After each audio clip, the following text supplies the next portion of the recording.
আসসালামু আলাইকুম। আজকে শুক্রবার, জুম্মা মোবারক। আমরা চলে আসছি একটা খুব অতি সাধারণ এক মসজিদে, যেখানে কোনো অবস্থায় নেই। দেশ এবং দেশের বাইরে থেকে যারাই আমার ভিডিওটা দেখছেন, আজকে আমার সাথেই থাকবেন। এই মসজিদটা যাতে কিভাবে উন্নয়ন করা যায় সেই উপলক্ষেই আমি আজকে আসছি, এবং দেশের বাইরে যারা আছেন তারাও সহযোগিতা করবেন এবং দেশে যারা আছেন তারাও সহযোগিতা করবেন। আপনারা আমার ভিডিওটা অবশ্যই পুরাটা দেখবেন। আমি আপনাদের সাথেই আছি। দেখানো হবে আপনাদের আসলে মসজিদের কি বেহাল অবস্থা। মসজিদটা গ্রামের ভিতরে আছে। আপনারা সবাই যদি সহযোগিতা করেন তাহলে দশের লাঠি একের বোঝা, অবশ্যই এই মসজিদটা আল্লাহ দিলে স্বয়ংসম্পূর্ণ হয়ে যাবে। আলহামদুলিল্লাহ, দেশের সমস্ত সকল লোক এই মসজিদটাতে কিন্তু নামাজ কালাম পড়ে। এখনই হয়তো বা নামাজ হবে। আমরা আজান শুনবো, নামাজ দেখবো। দেখতেই থাকেন। আপনাদের মসজিদের দিকে অবস্থা দেখেন। মসজিদটা এই যে চাটাই দেয়া, উপরে টিন দেয়া আছে। হুজুর হয়তোবা ভিতরেই আছে, দেখতে পাচ্ছেন। এখনই আজান হবে, আপনাদের আজানটা আমি শোনাবো আর কি। আজান শোনাবো।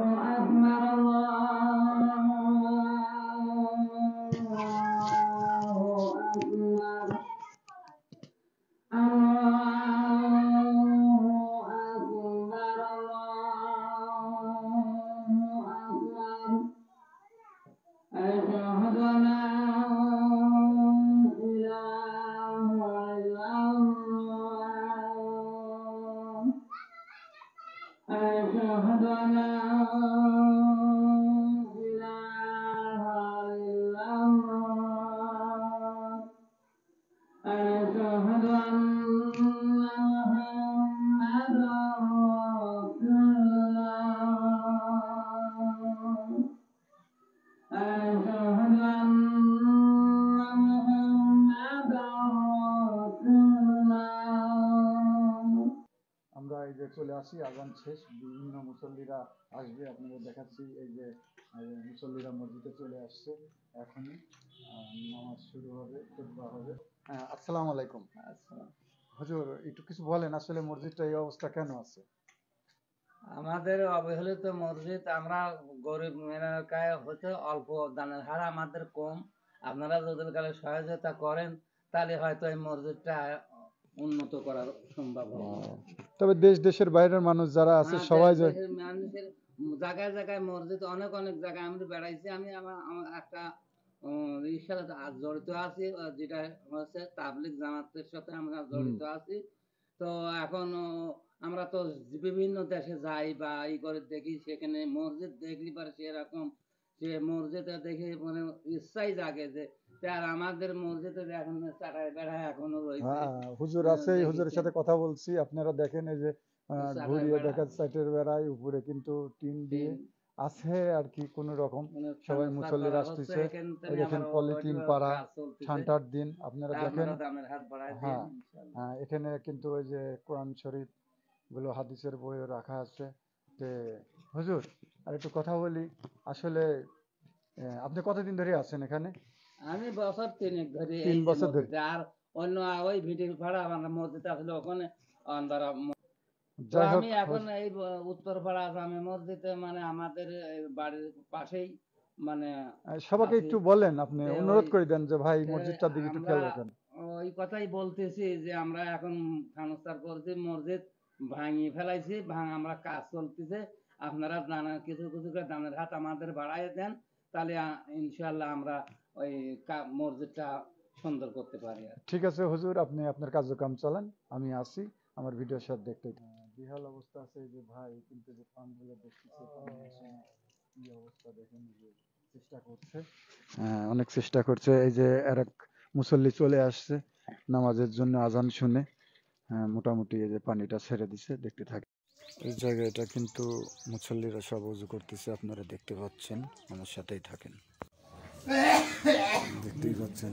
সবাই 4 রাকাত সুন্নত নামাজ পড়ছে।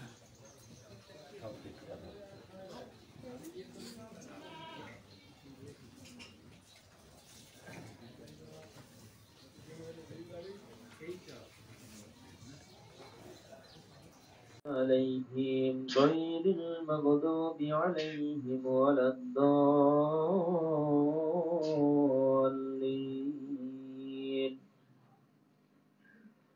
الحمد لله نحمده ونستعينه ونستغفره ونؤمن به ونتوكل عليه ونعوذ بالله من شرور أنفسنا ومن سيئات أعمالنا. من يهده الله فلا مضل له ومن يضلله فلا هادي له.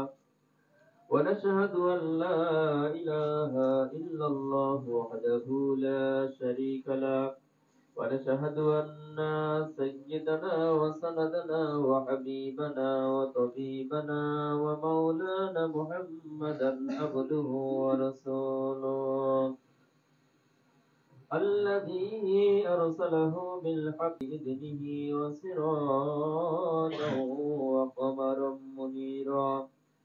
وقد قال الله تعالى في كلامه المجيد والبرهانه التوحيد: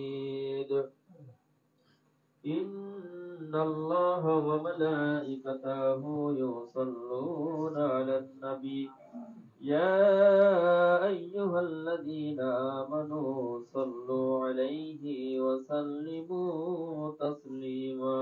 সবাই পড়ি اللهم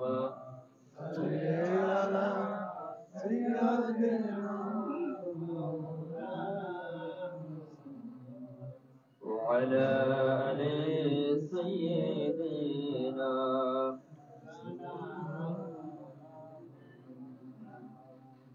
আলহামদুলিল্লাহ। আলহামদুলিল্লাহ, হুজুর খুতবা শুরু করে দিছে, আপনারা সবাই খুতবা শুনতে থাকেন এই ভাঙাচোরা মসজিদে। আলহামদুলিল্লাহ, আল্লাহ তাআলা অসংখ্য মানুষের মধ্যে থেকে যাচাই তোমার জীবনের সময় যখন ফুরিয়ে আসবে, তোমার জীবন থেকে যে হায়াতটা যখন চলে যাবে, লা ইস্তাগফিরুনা সাআতা ওয়া লা ইস্তাকদিমুন, একটা সেকেন্ড তুমি পৃথিবীতে থাকার কোনো সুযোগ তোমাকে দেওয়া হবে না। শুধু তাই নয়, আবার তুমি চাইলেও একটা সেকেন্ড আগে ওই পৃথিবী থেকে বিদায় নিতে তুমি কখনোই পারবে না।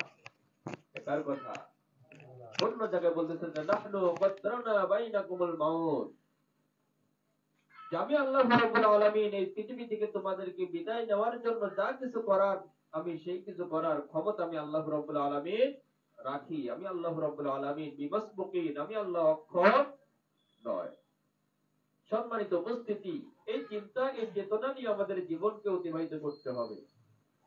যে পৃথিবী থেকে আপনি আমি কেউ চিরস্থায়ী ভাবে এই পৃথিবীর নিয়ে আমি এই দুনিয়া থেকে চলে যাব, এটাই আমার বিবেকের কাছে প্রশ্ন।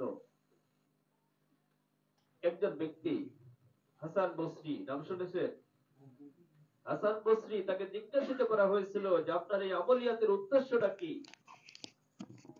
এই আমলিয়াতের পিছনে আপনার উদ্দেশ্যটা কি? সে একটা কথা বলেছিল যে আমি বিশ্বাস করি যে আমি যখন মারা যাব তখন আমার রবের সঙ্গে আমার মুলাকাত হবে, রবের কাঠগড়ায় আমাকে দাঁড়াতে হবে।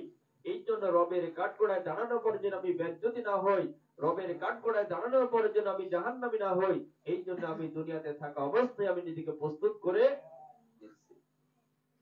সম্মানিত উপস্থিতি, এই বিশ্বাস, এই আকীদা, এই চিন্তা চেতনা প্রত্যেকটা মুসলমানের মধ্যে থাকতে হবে যে আমি আমার রবের সঙ্গে কি করব? মুলাকাত করব। আমি আমার রবের কি কাছে আমাকে যেতেই হবে। রবের কাছে গিয়ে আমার জীবনের সমস্ত বিষয়গুলো আল্লাহ রাব্বুল আলামিন করি, দুনিয়াতে থাকা অবস্থায় আমার ঈমানকে মজবুত করি, দুনিয়াতে থাকা অবস্থায় আমার আমলিয়াতকে পরিবর্তন করি। আল্লাহ রাব্বুল আলামিন সকলকে সেই তৌফিক দান করুন। মা তৌফিক ইল্লা বিল্লাহ। আসসালামু আলাইকুম ওয়া রাহমাতুল্লাহি ওয়া বারাকাতুহু। যারা সুন্নাত পড়েন না তারা সুন্নাত পড়েন। আলাইকুম। আমাদের এই মসজিদটা নাটোর জেলায় বড়াইগ্রাম থানায় ৭ নং চান্দা ইউনিয়নে, যেটা জেলার বর্ডার এলাকায় এক প্রান্তে। তারপরেও শহর মফস্বল তো দূরের কথা, তার সে নিবিড় পল্লীগ্রাম। খুঁড়িয়ে খুঁড়িয়ে ২৮ বছর পার হয়ে গেছে এই আমাদের এই মসজিদটা। আমাদের এলাকাবাসীর সহায়তায় যতটুকু পারি আমরা ছোট বড় কম বেশি সাহায্য সহযোগিতা করে ২৮ বছর পার করেছি, এই অবস্থায় আছে। ২৯ বছরে পদার্পণ। তবে বড় রকমের সাহায্য সহানুভূতিটা না পেলে আমাদের এই মসজিদ আগায় নেওয়া খুবই দুর্বিষহ। এলাকার লোকজন যেভাবেই সাহায্য সহায়তা করে, সরকারি থেকে কোনো কিছু তো বিদ্যুৎ বিল, মুয়াজ্জেম, ইমামের বিল, এটা কোনোভাবেই সম্ভব নয়। তবে এলাকাবাসী যাই সহায়তা করে সেটা অনেক কম, অনেক অপতুর। তাই আমাদের বড় রকমের সাহায্য সহানুভূতি ছাড়া মসজিদ আগায় নেওয়া খুবই কঠিন। কারণ হচ্ছে মসজিদটা যেভাবে আমরা শুরু করছি, পরিকল্পনা অনুযায়ী আগাতে গেলে এই মসজিদের 70 থেকে 80 লাখ টাকা লাগবে। তবে এলাকাবাসীর সদিচ্ছা, আন্তরিকতার ঘাটতি নাই। তার সাধ থাকলে সাধ্যের বাইরে অনেক কিছু হয়ে যায়। তাই আমরা চেষ্টা করতেছি, তারপরেও যদি বড় রকমের কোন রকমের কিছু সাহায্য সহযোগিতা পাই তাহলেই আমাদের মসজিদ ত্বরান্বিত করা সম্ভব হবে। আসসালামু আলাইকুম। আসসালামু আলাইকুম বন্ধুরা, দেখছেন নামাজ শেষ হয়ে গেছে এই মসজিদের, সবাই চলে যাচ্ছে। আমরা অবস্থান করতেছি এখন সাতনাই চান্দাই ইউনিয়নে, জায়গাটার নাম দাসগ্রাম, রাজেন্দ্রপুর।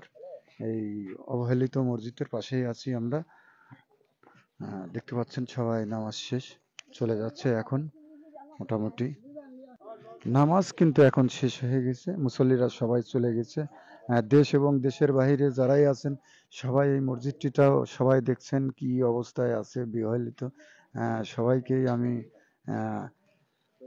অনুরোধ করব, যে যতটুকু পারবেন অবশ্যই আমি আপনাদের নাম্বারটা দিয়ে দিব, ব্যাংকিং নাম্বারটা, মোবাইল নাম্বারটা। আপনারা অবশ্যই এই মসজিদের দিকে একটু খেয়াল রাখবেন।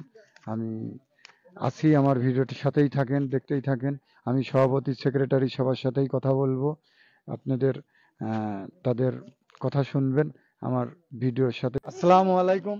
আমরা ওয়ালাইকুম সেই আসসালাম। মসজিদের সামনে চলে আসছি। এখানে সভাপতি, সেক্রেটারি, কেশিয়ার সাহেব আছে, আমাদের ইমাম সাহেবও আছে। আপনারা দেখতেই থাকেন ভিডিওটা এবং ওনারা কিছু কথা বলবে। হ্যাঁ, তাদের সাথে কথা বলি আমি। হ্যাঁ, সভাপতি সাহেব আসসালামু আলাইকুম। ওয়ালাইকুম আসসালাম। আচ্ছা, কিছু কথা বলেন আপনি এই মসজিদ সম্বন্ধে। আসলে যে ভাঙাচোরা অবস্থায় আছে, আপনারা বেহাল অবস্থায় আছেন, সবার উদ্দেশ্যে একটু কথা বলেন। যারা দেশের ভিতরে আছে এবং দেশের বাইরে আছে, ধনাত্ম ব্যক্তি আশেপাশে যারা আছে, ধর্মীয় প্রতিষ্ঠানে হেল্প করতে চায়, তাদের উদ্দেশ্যে কিছু কথা বলেন। আসসালামু আলাইকুম। রাজেন্দ্রপুর উত্তরপাড়া জামে মসজিদ, এটা স্থাপিত নাটোর জেলা বড়াইগ্রাম থানা চান্দা ইউনিয়নে, জেলার একটা বর্ডার প্রান্তে। কিন্তু এখানে আমরা যেভাবে সবাই একে অপরের সাথে মিলেমিশে চলি, কিন্তু মসজিদ একটা মসজিদ, আমাদের এই মসজিদটা প্রতিষ্ঠিত করার জন্য যেভাবে দরকার আমরা যতটুকু সাহায্য সহানুভূতি করে আসি, কিন্তু আমাদের এই সাহায্য সহানুভূতি অনেকটা অপতুর। তাই আমি চাই যে বাইরে থেকে কোথাও থেকে যদি কিছু সাহায্য সহানুভূতি আসতো তাহলে আমাদের মসজিদটা ত্বরান্বিত করা যেত। তাছাড়া এই মসজিদ ত্বরান্বিত করা খুব কঠিন। খুব কষ্ট হয়ে যাচ্ছে না এই প্রতিষ্ঠান? হ্যাঁ, তো এই যে আপনাদের সেক্রেটারি সাহেব আছে, উনি কিছু কথা বলুক। ওই সেক্রেটারি সাহেব বলেন কিছু। আসসালামু আলাইকুম। আমার আর বলার কিছু নাই, সভাপতি সাহেব যেটা বলছে ওইটাই। আপনিও একমত না? কেশিয়া সাহেব উনি কই? আসসালামু আলাইকুম। হ্যাঁ ভাই, সালাম আলাইকুম। আপনি কিছু বলেন। ভাই, এটা নাটোর জেলার বড়াইগ্রাম থানায় রাজেন্দ্রপুর গ্রামে আমাদের মসজিদটা অবস্থিত। দীর্ঘ 28 বছর যাবৎ এইভাবে চলতেছে। তো আমরা চাই মসজিদটাকে ভালোভাবে সুন্দর করে সাজাতে। আপনারা যে যেখানে আছেন, বাইরে থেকে হোক কিংবা দেশ এবং দেশের দেশের বাইরে মধ্যে যারা হোক, আছে সবাই। তারা আন্তরিকতা দেখাবেন, এই বলে শেষ করতেছি। আসসালামু আলাইকুম। ওয়ালাইকুম আমার সালাম। নাম হাফেজ কথা বলেন। সাদ্দাম হোসেন। আমি আপনি তো দীর্ঘদিন ধরে এখানে 5 আছেন, বছর আসলে যাবত অনেক এই মসজিদের অবহেলিত খতিবের মসজিদ। দায়িত্ব পালন আপনি করতেছি। হ্যাঁ, জি সম্মানিত ভাই উপস্থিতি, বলেন। আপনারা যখন যেখান থেকে আমাদের এই ভিডিওটা দেখতেছেন, সকলের প্রতি আমি আবারও আমার পক্ষ থেকে সালাম দিচ্ছি। আসসালামু আলাইকুম ওয়া রাহমাতুল্লাহি ওয়া বারাকাতুহু। সম্মানিত দিনী ভাইরা, যারা এই ভিডিওটা দেখতেছেন তাদের উদ্দেশ্যে আমি একটি কথাই বলবো যে নাটোর জেলা বড়াইগ্রাম থানা চান্দা ইউনিয়ন শাখার এই 8 নং ওয়ার্ডে রাজেন্দ্রপুর, আপনারা দেখতেছেন আমাদের একটা অবহেলিত মসজিদ। আমাদের এই সাইডে আমাদের একটা পুষ্কুনি আছে। আমরা এর আগে আমাদের বর্ষার মৌসুমে এমন অবস্থা হয়েছিল যে আমরা বর্ষার মৌসুমে আমাদের মসজিদে নামাজ পড়ার মতো পরিবেশ ছিল না। আমাদের মুসল্লিরা অনেক কষ্ট করে আমরা নামাজ পড়েছি। আলহামদুলিল্লাহ, এখন হয়তোবা শুকনা মৌসুম, কিন্তু হয়তোবা আমরা আগামী এই দৃশ্যগুলো আসার আগেই আমরা যেন একটা সুন্দর পরিবেশ, আমরা যেন একটা মসজিদ করতে পারি। কিন্তু এই মসজিদ করার জন্য যে পরিমাণ অ্যাবিলিটি, অর্থের প্রয়োজন, আমাদের এই গ্রামের মানুষ, প্রত্যেকটা মানুষ কৃষির উপর নির্ভরশীল। এখানে কোনো সরকারি চাকরিজীবী নাই, এখানে কোনো ব্যবসায়িক না থাকার কারণে আমরা আমাদের এই প্রতিষ্ঠানগুলো আমরা সুন্দরভাবে করতে পারতেছি না। তাই যেমন আমাদের এই গ্রামের মানুষরা তারা সাহায্যের হাত বাড়িয়ে দিয়েছেন, এবং আমি আমাদের সকল মানুষকে আহ্বান করাবো, যারা এই ভিডিওগুলো দেখতেছেন দেশ এবং দেশের বাইরে থেকে, আপনারা যেহেতু হাদিস শরীফের মধ্যে এসেছে, কোনো ব্যক্তি যদি দুনিয়ার মধ্যে যদি একটা মসজিদ নির্মাণ করেন, সেজন্য জান্নাতের মধ্যে একটা ঘর নির্মাণ করলো। এই আশা এবং আকাঙ্ক্ষা নিয়ে আমরা মৃত্যুর পরবর্তী জীবনে যেন জান্নাতে একটা ঘর বানাতে পারি, এই আহ্বান আমি প্রত্যেকটা মুসলমান ভাইয়ের কাছে রাখবো। আপনারা এই মসজিদের উন্নতির জন্য একটা যে অবস্থান থেকে যতটুকু পারেন আমাদের সাহায্যের হাতটা বাড়িয়ে দিলে আলহামদুলিল্লাহ আমরা একটা সুন্দর মসজিদ করতে পারবো। আমি সকলের কাছে এই আশা কামনা করছি, এবং আবারও সালাম, আসসালামু আলাইকুম রহমতুল্লাহ বারকাতুহু। এখানে তো সবাই মুসল্লিরা আছেন, এই মসজিদে নিয়মিত নামাজ পড়েন নাকি? তাহলে সবাই তো চাচ্ছেন যে এই মসজিদটা যেন অনুদান আসে। আলহামদুলিল্লাহ, সবাই ভালো থাকবেন, সুস্থ থাকবেন, তাদের আশা যেন পূর্ণ হয়, এই আশা ব্যক্ত করে আজকের মতন এখানেই শেষ করছি। আমি এমডি বিন্দু খন্দকার। আসসালামু আলাইকুম।